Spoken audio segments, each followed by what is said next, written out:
Hello, Dr. Lisa here. 9/11. I definitely wanted to send something out. I wanted to write something. I've been wanting to write to you guys. And I know I've been horrible with it through all of my transition. I've been really crappy because I really haven't been running a business. I've just been maintaining my brand through my own transitions in my own personal life. And I really thank you for opening this up if you have been walking the walk with me and if you're part of my Mind Body Brand Academy, because that's the only little baby I kept. And everything else I just let and go and surrender to allow the changes. And what does that have to do with what's going on? Because it's really not about me, but it is about me. Just like it's really not about you, but it is about you. Because what I'm describing is that this was, my process. My towers have gone down. My towers went down again.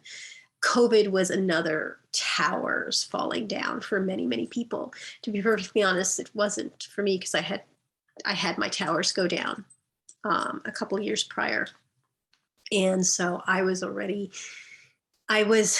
was as if when everybody went into war after 9/11 in 2001, and we finally kind of went into war and we were in that mode,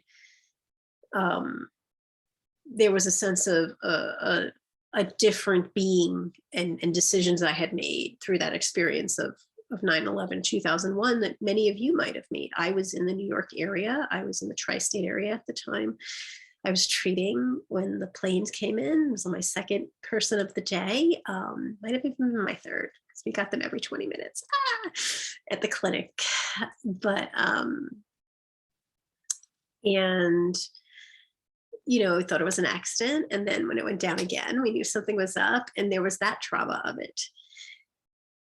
And when the towers fell and you were watching that, there was this vulnerability that a lot of Americans went into. There was the people who were there dealing with the fallout from the morning. There were the people that were just seeing it. There were the people like me who thankfully, at the time we moved out of the city, my ex was working on Long Island.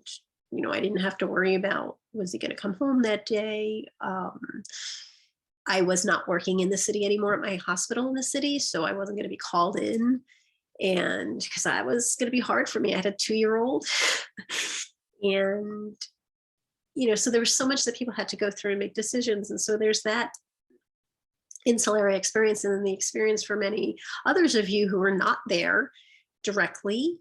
Maybe you were in pockets of the people who were in the planes or knew somebody. But you were in the collective of what was happening. And then there was those of you who are in my audience from different countries that were watching these towers go down. We hadn't watched anything happen on our soil, on the American soil, ever really. The terrorist attacks we had were ingrown terrorists, American terrorists, putting bombs in their own place. So there was a lot of different experiences. Me as a physical therapist at the time, I was not really working integratively.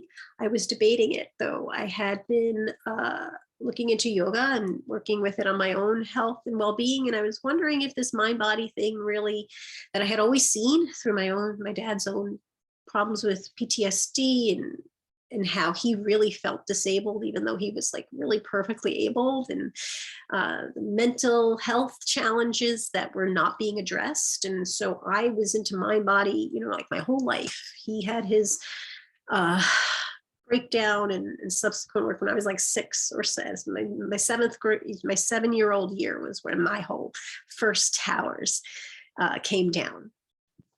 And so I am really good at crisis management. And so I can imagine that had I been still in the hospital and whatever, I've been doing my work and going into my work and feeling quite like the hero and helper and things like that.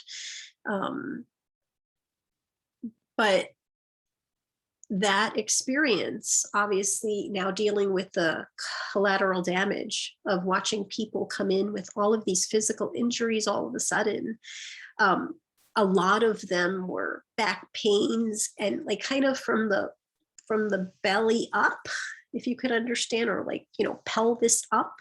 Wasn't as much leg stuff and ankles and foot and whatever injury. It was like this really onset of a lot of shoulders, rotator cuffs, And I remember noticing that, the neck and the head pains and the whatever, and it just confirmed for me how much of the somatics or the physical body's experience that the issues are in the tissues. They don't necessarily obviously impact and trauma happens. And I inherently knew this because as a athletic trainer, I got my undergrad and doing all of those hours and getting my certification through that. And the testing was, even though it was body based, it was really important in the rehab to get their whole person, because you understood inherently that, for somebody to run the 4-minute mile, for somebody to win a marathon, to get to the Olympics, to be on a division, one athletic student athlete curriculum and graduate with potential in the world outside of being on the field, unless they were going to go pro or even to go pro. There's so much psyche, right? There's two people who can have the same exact physical body metrics and you cannot get their performance, or an injury might take longer on one person than the other, even though they're eating healthy and things like that. I really got an appreciation for that. And it was so jarring for me to go into the world of academic medicine, to anything, being pre-med and seeing it reduced to cellular biology and things like that, but then never coming back to the whole human was very jarring for me. And so when I naturally went into yoga, it was to seek and fill that gap for myself. And then I saw it be such a wonderful thing for me and how I could work that into human performance, that when these people came and confirmed it, I didn't need the research articles yet because they weren't there. Again, this is 2001. All of this wonderful stuff that's come out with yoga therapy and the research and whatnot, that only got propulsion, I'd say, since 2015, really. And that probably became more of a propulsion from the functional medicine world, coming out with its lifestyle medicine and understanding of epigenetics and how things outside us affect us a lot more than just what our genetics are programmed maybe to have potential to do.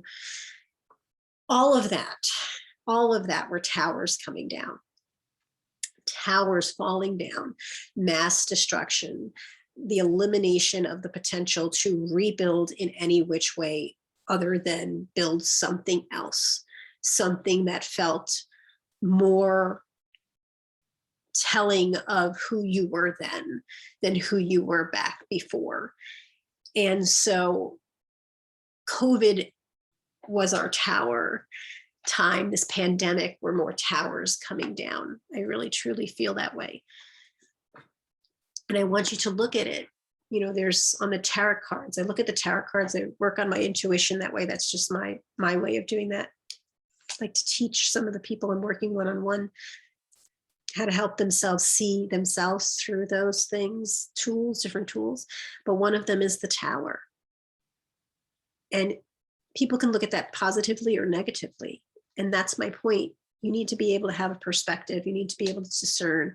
You need to be able to be grounded in yourself, because you cannot have your grounding in your title. You cannot have your grounding in your nationality. You cannot have your grounding in your bank account, in your family you've created, or the look on the holiday cards, the address, the zip code you live in, the car you drive, the clothes, how much they cost or don't cost. I'm going to flip it. You cannot have your identity in the worthiness of or the expense it took to have a certain brand name anything, or not brand name anything. You cannot have your groundedness of identity, personal identity, set up in metrics that are reliant upon where just the social norm is. Because in times when the tower is coming down, there's going to be a drastic split and ask and request upon you to ask, who are you in this situation and what are you going to do about it? Because you can either go down the victimhood story, self-saboteur story, or you can be your own hero and decide how you're going to be other people's hero through any of these things. It's always going to be a self view and a worldview. So ultimately, when people shun spirituality as part of the process of healing, I say healing is life. We are constantly redesigning ourselves. And if you want to call it development, personal development, instead of healing, we can do that. But we're all born at some point needing to realize the world doesn't revolve around us, that the whole entire earth is not made just for humans. And when we don't get that, we see where we have temper tantrums and we have problems and we have a real hard time understanding that this is a whole collective ecosystem. And that while it's not all about us, we are still very significant in the story. And we need to be able to come home to ourselves when the towers fall, because they will. The towers will repetitively fall. But your perspective, when you've done certain levels of work on yourself, in yourself, and connected to your source, when I say your grounding is your connection to your source, if that's a guy in the sky or a gal in the world, in the cosmos, or it's just dark something that you can't explain, light something that you can't explain, whatever that is for you, you need that. And it was a big, big detriment to the healing of the human condition, which I'll get into in a moment. But the concept of being able to both own choice and also make the best one you can, and then live with those consequences from that choice, is something that we all need to learn how to do. And the division of church and state or spiritualities into religious boxes of theology and concepts, as opposed to keeping it in the study of nature, and in that all that we see, the waters and the earth and the stars and the elements and all of that, was not us being smarter and more modernized and more civilized. It actually put us into a very vulnerable position of becoming very centralized and humanized in the way that we lose our humanity, which is a concept of ourself in that big ecosystem. And so when the towers go down, we jump into our primal selves, which were not as evolved. Like, that doesn't even make sense, right? All these, like, go into your primal self, go get into your primal ways, right? Like, I'm not saying deny them, they're there, but like, why would we want to be back where we had so much ignorance and we're so reactory, right? Like, why do we want to honor that? It's there. We need that spark. We can't be sitting and thinking and philosophizing, theologizing all of it, going into theory so much, which is where we went in, right? We think we're so theoretical, whatever, we don't do a damn thing.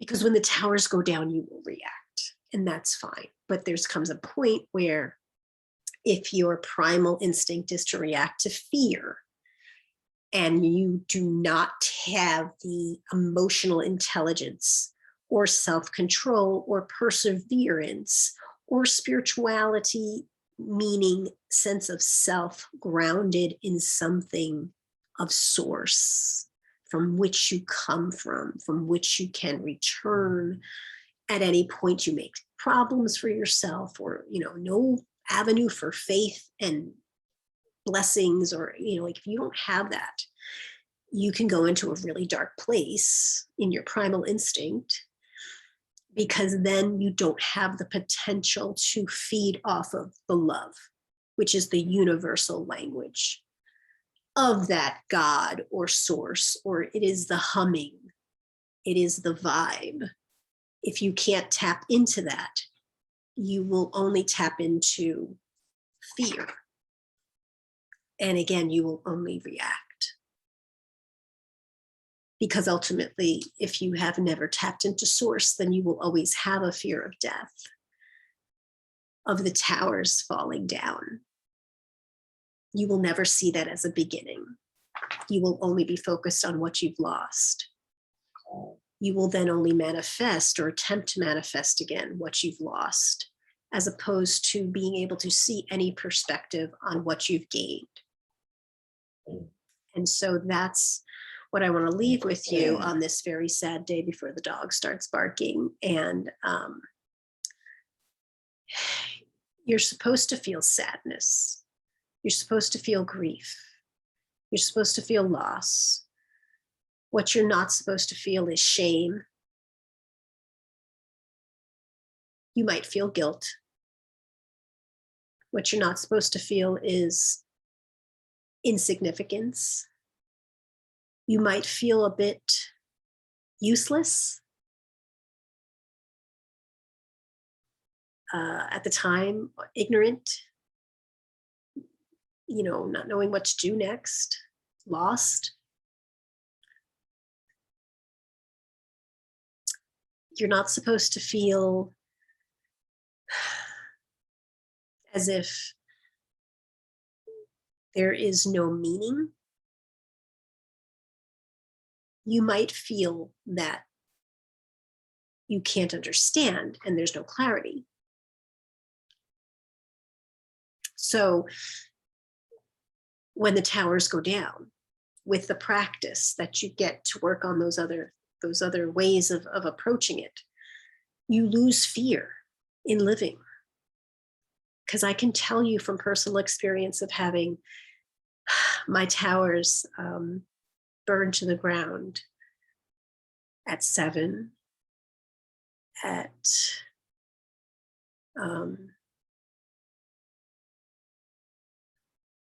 I guess, yeah, it's hard for me to say when I think the towers got hit for me in 2017, the end of summer of 2017. But the terrorist attacks that I was oblivious to what was going on were a couple of years before that. But somewhere in, there I had my towers go down again. And that had been after my 9/11 towers had gone down. So I've already had my towers go down 3 times. And I can tell you from that experience that the work I did between those towers going down allowed me to have less and less fear about them going down. I'm not going to say there wasn't grief. I actually found that there was probably even more grief as I went, because I did not detach myself and distract myself as much, and I allowed things to process, but things were faster and I have more empowerment. And I can really tell you that when these towers of the pandemic burned down, I was not in the place of fear at all. I'm only going to say not at all. Of course, it's there in my primal nature, but like I really had made gains enough to focus on feeling the grief, feeling any sort of indecision, going through whatever we were all going to go through from a place of choosing the vision of through love, putting on the love glasses and the compassion glasses. And it really showed the difference of that. So I want you to realize today might be a sad day for many reasons. It might be a happy day. You might be in conflict. You may have some great things going on with you. But we've been through this before. You've been through this before. Your towers have gone down. This is a reminder that no country's not vulnerable to it happening on their own land. That you're going to live and evolve regardless through it anyway. And I would hope that you see that even though you did have to change and things were hard or whatnot, that from 20 years ago, Your life is better. Your life is better. You're better. And it doesn't mean it's perfect. And it doesn't mean that there were not mistakes. But the fact that you can even say that or look back, you're in a better place to begin again. And it's never too late to start because time's going to keep on going regardless of whether or not you're directing your ship or not. And ultimately, if you're needing to be somewhere, the divine, the cosmic wisdom, the supreme intelligence will push you there, but you need to be receptive because you can keep gripping and keep fighting. You could keep fighting for what God or source is trying to take out of your hands like a toddler. You can keep fighting, believing that that's going to be awful for you, and you can hate God and source and universe. You can hate, God for taking that out of your hand, just like my children hated for me to take that candy out of their hands or whatnot. But in the end, they realized, and I had to do the work I had to do. And I was going to do that work I had to do best to my ability, regardless of the pain and whatnot that they were going to have to go through, which was a process of everything we had all gone through and gotten to the point of why was the candy in their hand, right? Some of it might have been on me, some of it might have been on them. This is the way it works. And I invite you to take a look at that. And if you truly are here and you're like, no, 20 years ago, my life was so much better. And since then, I've been on a roll of I went down the inner saboteur and I stayed the victim mode, which I'd find it hard if you're listening to me and opening it, because there's no way you're stuck in victim mode if you do. But you might be a saboteur, okay? Start again. I invite you to let these towers burn. And decide what your freedom tower is. And let's start it again. Reply back and tell me how I can help you. But I just wanted to say something. I wanted to write, but I couldn't express. That's been the hardest part of these past 4 years for me. It's being able to write to the community that's remained with me. I write on my social media posts. I write, I channel. I realize I channel. It's not just my journaling, that I do channel and write for something else. And that's what I've been putting together. But it's been really hard. It's been really hard because these are really big concepts. But I'm going to start sharing them in Goddess Wisdom Mastermind. Is going to be converted over to a Goddess Wisdom Society. And the masterminding is going to happen inside the society, because there are these higher concepts that, hell, I'm not going to die without sharing them. But they're not for everyone, and not in an elitist kind of way, but in a way of responsibility, personal responsibility, because I think we've seen what happens in a world where you give the inmates who have not done the work to have a grounding, to have a sense of self in source. What happens when you give them these potential power things and power, either through money or connections or even the higher level faculties of willpower and reasoning and imagination and all these things that can be wonderful, but if given to someone when they don't have that sense of connection to source, can be highly destructive. And long story short, if you believe in the devil and God and what happened there, that's basically what happened, right? That was the start of the human condition. That the only difference between Lucifer and an archangel Gabriel or Michael or any of the angels was that Lucifer was adamant about not needing to be connected to source, but he had a lot of powers. And we are the summation of that constantly. We are the summation of that constantly. Heaven and hell are here on earth with us in our mind. And we have the power to create it through the dark or the light. It could be the beginning of something or the end of something. And yet we know it's both, right? We know that that oneness involves both. We know it's the yin and the yang. We know it's the masculine and the feminine. We know it's the black and the white. We know it's the day and the night. You know, in time, where is that point? You can point to me where it's the past versus the present versus the future, right? At some point, by the time I say it to you and ask you that question, I started it in the past. Is it still the present? So, all of these constructs we make, right? We better be making constructs that are proactive and not as much reactive, just because it's just easier not to fall into our primal vices of fear based movements and thoughts. And thoughts come first, they become emotions. Emotions will then dictate our human behaviors.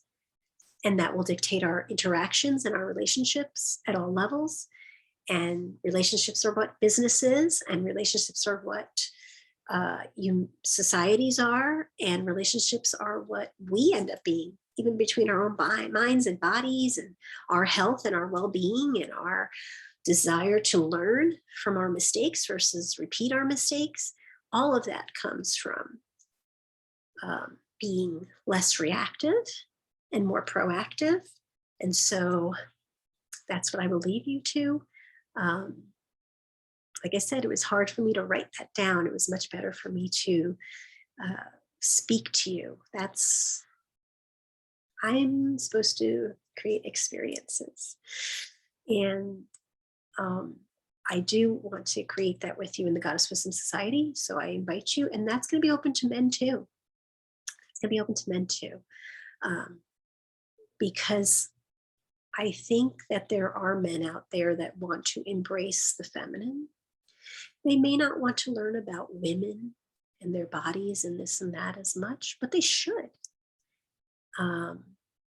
Just like we need to learn about men's bodies, and we need to have places, maybe safe spaces, for there to be those conversations from true experience of being embodied in that form, as well as all the mixes that we have coming through. But there's going to be an invitation to the open Goddess Wisdom Society conversation. And that's going to be open to whoever and whomever wants to. Then there'll be different levels of circle, because I do feel that we need to have safe, evolving places just for women and the women's experiences as we are bringing up this consciousness to men, because they need us to do this. They need us to go into our circles and do this work and get over certain things and get forward on certain things so that we can communicate it best to them before we're bringing them into an undeveloped concept. But that's what I'm going to be inviting you guys to. And so I hope that you come and join to some extent and give your energy in any way that you can towards it, because there's such a bigger, beautiful picture here. But the towers have come down again, and the fact that this cycle is done and complete from September 11th, 2001 to September 21st, 2021, we pulled out of Afghanistan, right or wrong or whatever, however we did this. Again, we have to be learning, but it's been a very long, long cycle between those two dates.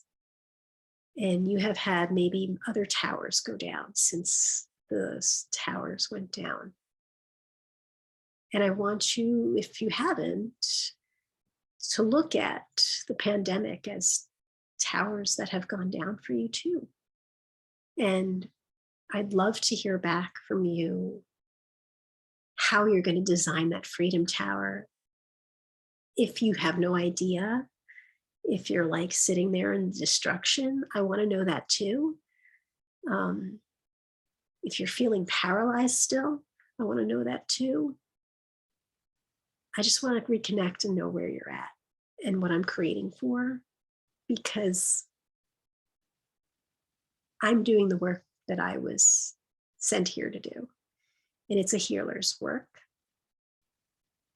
I'm a wounded warrior. I had to go through um, being taken through another set of towers, but I'm creating my freedom tower.